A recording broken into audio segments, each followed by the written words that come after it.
Devin Eldridge, Chief Strategy Officer of Bitwave on. Devin, how's it going? Good. How are you, Trevor? I'm doing well. Especially happy. I'm trying not to celebrate too much, but I think we had some pretty good news. If you haven't heard yet, folks, XRP or Ripple won or partial win in their case against the SEC. The judge ruled, I think I've got it pulled up here. The judge ruled that XRP, their token, is not a security. So major implications for this for the whole crypto industry, not just Ripple and XRP. So Devin and I are diving into this today and talking about the details of the case. Who is Ripple? What is XRP? What were some of the details of this case? We're obviously not lawyers, so don't take this as legal advice, but sort of just disseminating the information that's relevant to you and kind of talking about some of the aftermath of this, because crypto Twitter was ablaze yesterday, and there's lots of implications of this. So, Devin, maybe you could start off. And here's the story here on CoinDesk. And the news that the way it kind of broke was Brad Garlinghouse, who is the attorney that is defending SEC or defending Ripple and XRP. He let's redo that. Yeah, so he's actually the CEO. He's a CEO. Yeah. Let's Okay. make sure Let's go back. So Brad Garlinghouse, this is a tweet. He's the CEO of Ripple, and this is sort of how the news broke on crypto Twitter. He says, "We said in December 2020 that we were on the right side of the law and will be on the right side of history. Thankful to everyone who helped us get to today's decision, one that is for all crypto innovation in the US, more to come." And this is just set off all of crypto Twitter. But Devin, maybe you could tell us who is Ripple? I know they've been around for forever. It seems like they've been in this lawsuit like during their whole existence. Tell us a little bit about Ripple. Well, first of all, it's good to see other people are still using Twitter outside of Bitcoin maxis. But I think, I think Ripple's interesting. So this goes back, I'd say 10 years. So they had to look at a lot of documents from 2013, which is very ironic because actually the history of Ripple or XRP as a token and Ripple as a chain is the first 32,569 blocks are actually missing. Nobody knows where they are. They were not recorded. And so block starts at 32,570 as the Genesis block. But now you're asking them to go back and find documents and conversations from that same time period when they don't even have that part of the chain. So 10 years is what this has taken, to get to this point since, they launched. And then this case in particular has been going on for a few years now. And, Brad and Ripple from the beginning of this pretty much said, "Hey, SEC, we're going to put you on blast in this process. If you really want to go after us, we're not going to back down." And I'm very happy that they've kind of held to that and stayed true to their word, because it has been a major breakthrough. And, one of the things with Ripple, a lot of people would have said in the early days, especially, that it was very centralized, and a lot of people owned a lot of XRP that could essentially make those decisions in a more centralized fashion. So I think from a decentralization standpoint, if Ripple is not a security in all these ways that they've mentioned that we'll dive into in a little bit, then what is a security? Because it's definitely not Bitcoin. It's probably not Ethereum. So we have all of these, kind of people waiting for this decision, and hundreds of additional digital assets that are now going to be relying on this judgment. Yeah, absolutely. Because I haven't invested in Ripple at all, but I know, haven't they kind of put themselves out as we're the traditional finance crypto token to be used by banks and like major financial Yeah. institutions. Yeah, XRP has always been, I'd say, more of a transfer asset kind of thesis. So, more moving money rather than like a store of value, such as some people might claim Bitcoin is, and that includes even the Ripple Foundation and or Ripple themselves investing hundreds of $1 million in traditional companies that are more money transfers, such as MoneyGram. Yeah. So the most important part of this ruling, obviously, we're not going to go through the whole the whole entire thing here.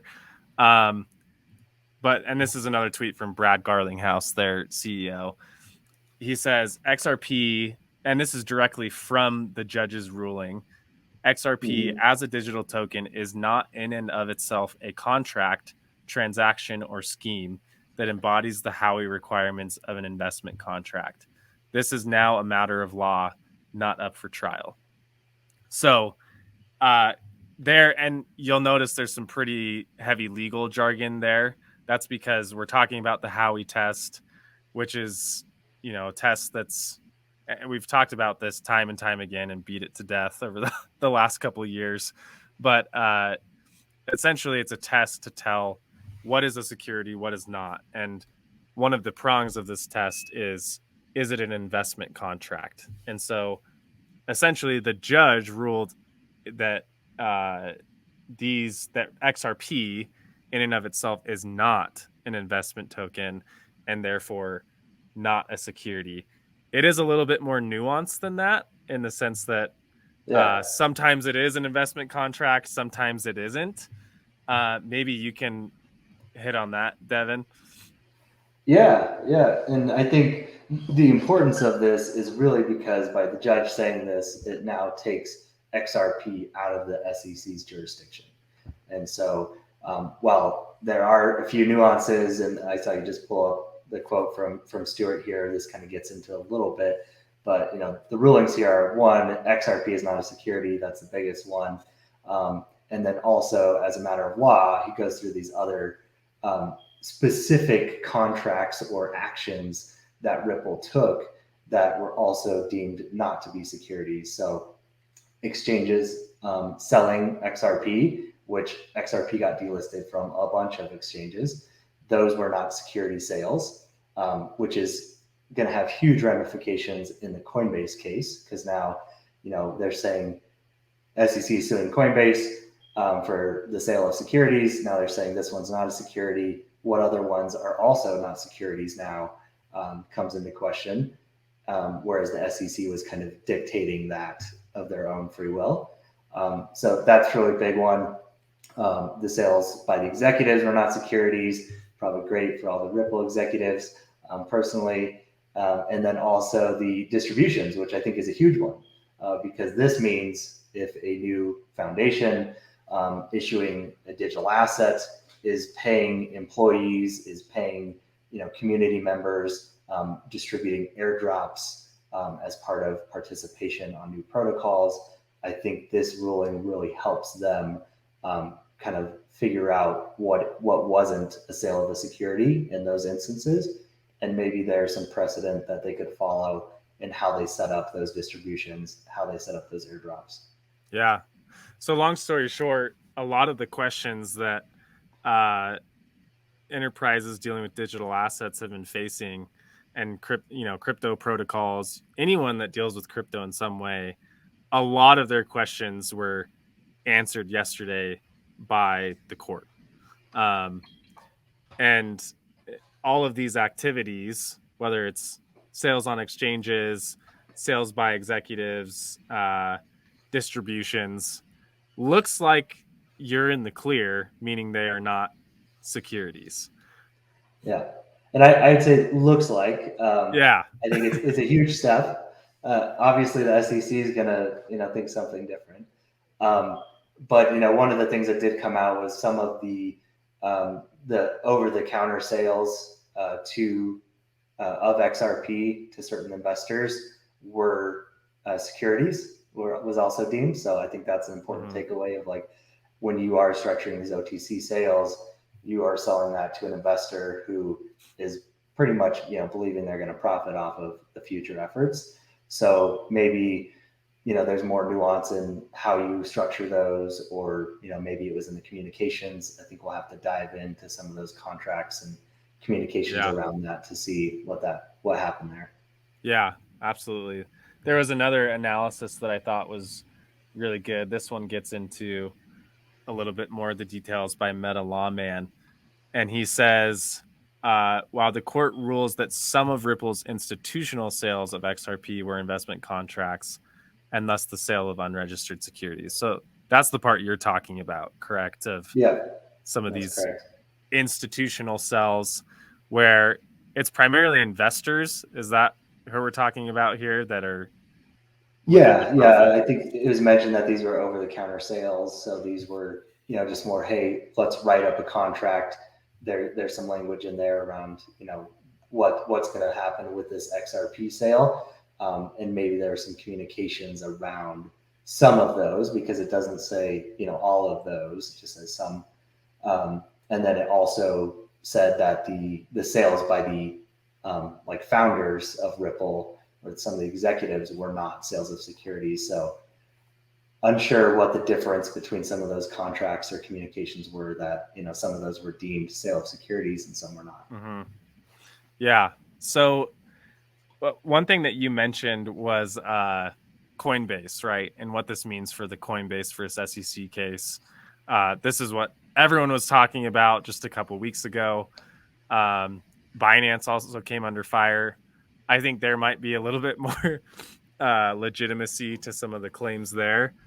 And then, I mean, there's a whole, like, Kraken, for example. I think Kraken probably is one of the bigger losers with the SEC, just because they already, paid their settlement. But Yeah. I think the argument here becomes, if Ripple and XRP, if XRP is not a security, and which has been a highly centralized, relatively centralized token, is not a security, then it's unlikely that uh, Bitcoin, Ether, and any of the other tokens are securities.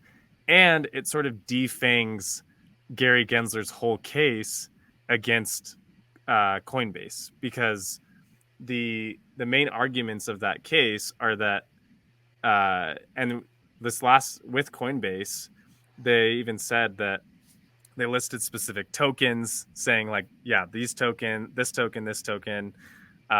they're all securities. So this Yeah. sort of contradicts that. I'd like to distinguish a little bit, because you have, essentially, Meta Lawman's listing out the floor, which I think is a great way to view it here. But these are different, for example, than what Kraken was charged with, which was really how their lending and rewards functions worked on Kraken. And so maybe that was more, they were putting all these assets into a pool, and therefore creating investment contracts of securities through those actions. So that's a little bit, I'd say, distinguishable. Maybe they're next in line for the SEC to come and say, hey, your listings were also sales of securities. But right now, that settlement was focused on just the lending program that they had, which there's a whole can of worms there with, whether that's Coinbase or, the Gemini DCG debacle on the lending programs that we could get into. But we'll try and focus on the Ripple stuff now. Yeah. So I think the exchange listings, we're already seeing those come back, right? So Bitstamp, I think I saw them yesterday within hours saying, hey, we're relisting XRP right now. Uphold, I think, was one of the only ones that had it listed. So I think they're even, maybe experiencing some technical difficulties with all the trading activity going on, which is often the case when only one centralized exchange has the asset listed. I think we'll see. Coinbase already said they're going to move to relist it, to relist XRP there. So we are going to see a lot of activity in that realm, and I think it would be interesting to go look at that list that, Coinbase is accused of selling securities by the SEC. So, some of those are like Algorand and some others, Mm-hmm. Matic, go back to that list and revisit it and say, okay, if XRP isn't a security, why are these securities? And you might see some relisting or, more activity around those assets that are, potentially more in the clear from this ruling. Yeah, and I thought it was a pretty big deal that Coinbase, pretty quickly said, "Hey, we've reviewed. This is their chief legal officer, Paul Grewal. He says we've read Judge Torres' thoughtful decision. We've carefully reviewed our analysis. It's time to relist." And so this is sort of it's interesting because they're in the middle of this whole case with the SEC, and basically saying, "Hey, we're going to relist this based off of the decision today." And I think it's a little bit of foreshadowing of what we might see in this case with Coinbase versus SEC, right? Is uh, Yeah. referring back to the judge's ruling on XRP and saying, well, how can XRP be a secure or not be a security and all these other ones are? Um, and as you can imagine, so a lot of people were just kind of, like I said, crypto Twitter was ablaze yesterday. People celebrating, calling it a huge win for crypto, which I think it is certainly. Um, One thing that was interesting is you had the SEC. Let me see if I can find this here. The SEC respond to Fox Business with a statement on the Ripple ruling, and they say we are pleased that the court found that XRP tokens were offered and sold by Ripple as investment contracts in violation of the securities laws in certain circumstances. So basically, they chalk this up as a win, Win-win. yeah, because of the one part. And if you remember going back to this, talking about the institutional sales, it's like, hey, we got that win. This is a huge win for us.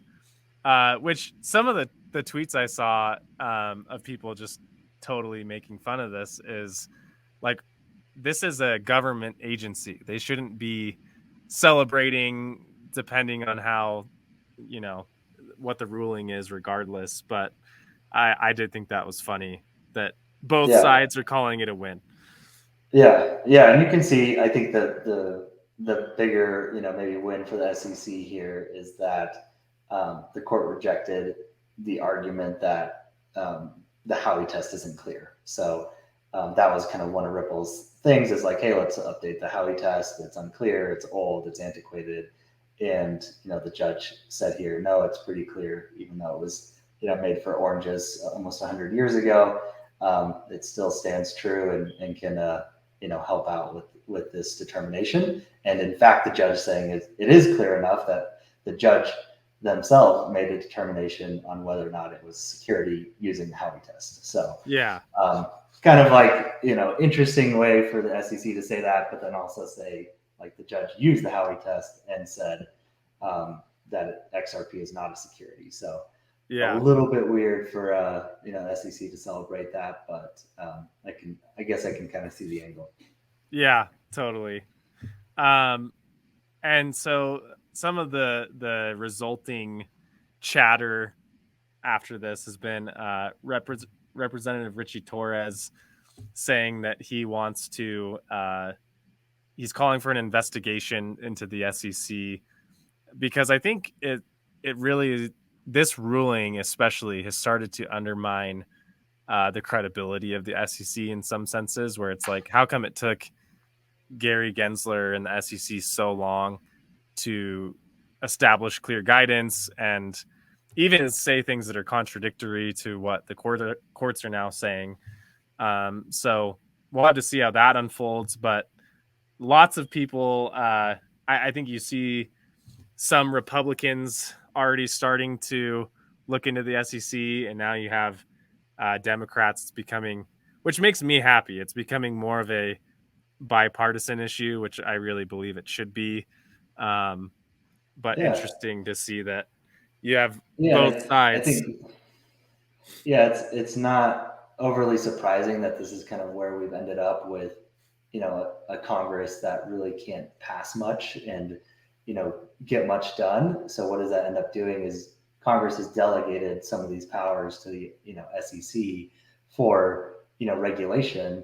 And so in an environment where nothing gets passed and nothing gets accomplished, these regulators that are sitting around, enforcing, feel like they have to do something and are going to do something, because nothing changes otherwise. So I think it is interesting. Maybe the SEC taking a power grab with this regulation by enforcement is now prompting action in Congress that we wouldn't have seen otherwise. So maybe I think that is a good overall outcome in the long term. It just kind of sad that had to go through that process to get there.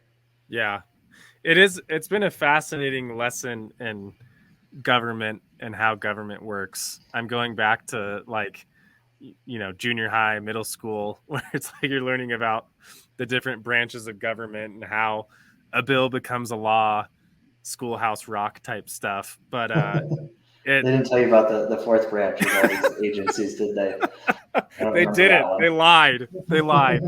Um, but yeah, it's ideally what would have happened is you would have had legislators create clear laws around digital assets and are they securities, are they not, how do you tell. um, Instead we had these agencies doing regulation by enforcement, where it's kind of just whack-a-mole, where it's you know crypto companies are trying to follow the rules, Gary Gensler's coming after him with the SEC. um, the laws aren't even really clearly defined, and so now you're having to get courts involved. And what's interesting is we're actually starting to see a lot of movement from legislators now introducing uh, new bills, new digital asset um, proposals, I guess you can say. Um, so it'll be interesting to see how all of these, how everything turns out going forward, because there's a lot of Yeah, things in the works. yeah, especially in the midst of an election cycle here, where the Biden administration has been clearly against digital assets and using the SEC as that enforcement tool. Trump went from saying he didn't like Bitcoin to launching an NFT project to have dinner with him. So like, there's somewhere in between, where in this next election cycle we get some rational thought and intent going into it. Yeah, absolutely. So just to wrap up here, as you can imagine, of course, all of crypto Twitter is just dunking on the SEC. You've got Cameron Winklevoss um, saying this is a watershed moment, which I would agree it is a watershed moment, but saying relegates the SEC to TradFi and makes it a dinosaur regulator. Bye bye, which I think is a little, maybe a little harsh. I think the SEC still has a place in our financial system, but the Twitter is all just full of stuff like this. So I think you'll continue to see that calls for Gary Gensler to go home. But more than anything, we just wanted to break down, what does this mean for the industry? What does it mean for enterprises that are dealing with digital assets? Obviously, like I said, we're not attorneys, but it does. I would consider this a big win, and it gives us a bit more clarity, especially here in the U.S. Yeah, definitely. And I think I was on a webinar maybe a few months ago and talking about, kind of Gensler's non opinion, in front of Congress on Ethereum specifically as a security, and is like, all right, this second largest market cap, most used asset, as far as like transactions moving around and just like what's being built on Ethereum. So there's no reason like not to look into it and have an opinion after 8 years on the market, and Gensler couldn't provide that. And so glad we're getting to a point where we are actually getting opinions from a judge, that has an authority that can say where things go, and that's prompting action in Congress. So once again, somebody a group that theoretically could have an opinion and make a law on these things. So skipping over, the non-answers from Gensler and the enforcement by regulation, I think we're finally getting to some answers, which, it feels like it has been forever, and it has. We've been in this for a decade and with no clarity, and it's great to finally get some. Absolutely. Yeah, it feels like the tides are changing. Just with the Ripple ruling, also all the stuff last week with BlackRock filing for the ETF application. Yeah. There's some really, really big things happening. And I think, I don't know, I don't want to, give anyone investment advice or be too optimistic here, but I'm Yeah. feeling cautiously optimistic. Yeah, and I think from like the startup perspective, right, is like it's not a coincidence. These things are all hitting, right? We have maybe these are delay tactics, by the SEC or by like larger TradFi players to really help them get to market.